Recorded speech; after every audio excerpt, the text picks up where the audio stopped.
But even if you give him, the person, the credit, then you've got the structure under him, which is entirely ISIS and HTS, which is Al-Qaeda. His defense minister is a butcher, and the proof's in the pudding. Who is closest to the fire? It's the Druze, it's the Christians in Syria, it's the Christians in Lebanon, it's the Alawites, it's the Kurds. Not one of them believes this government in Syria is moderate.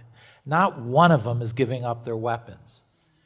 They're closest to the flame, and they feel the heat, and they're not giving up their weapons. And that tells you everything you need to know. Because for them, most of them can't really fight this. They would give up their weapons and try to integrate if they could. That's the way of the Druze. The Druze, they're tough people, but they try to live with the governments as they are. They live within the framework of the existing authority. They don't want to, and that tells you everything you need to know. So that's the second part of Jolani or Ahmed Ashara.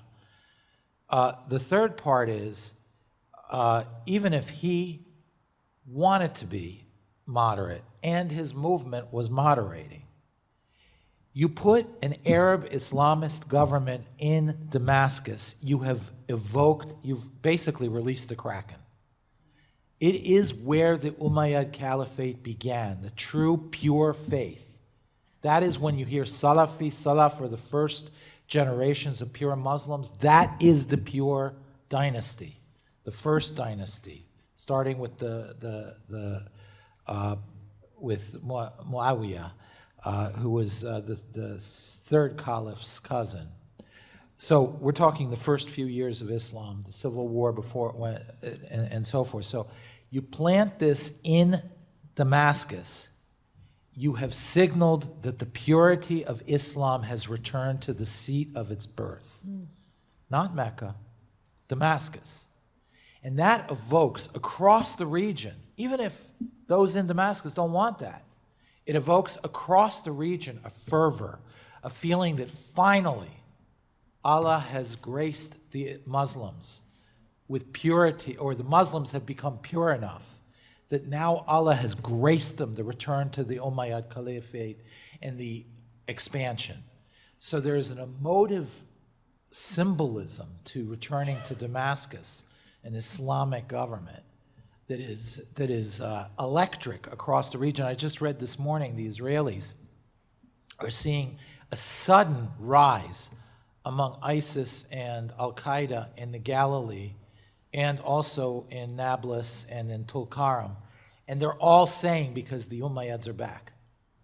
They're all looking at Damascus. And Jolani doesn't have to do a thing. It's just the emotive thing. No, but David, you told me earlier today that he had rather explicitly played to that. Yeah, he played to it.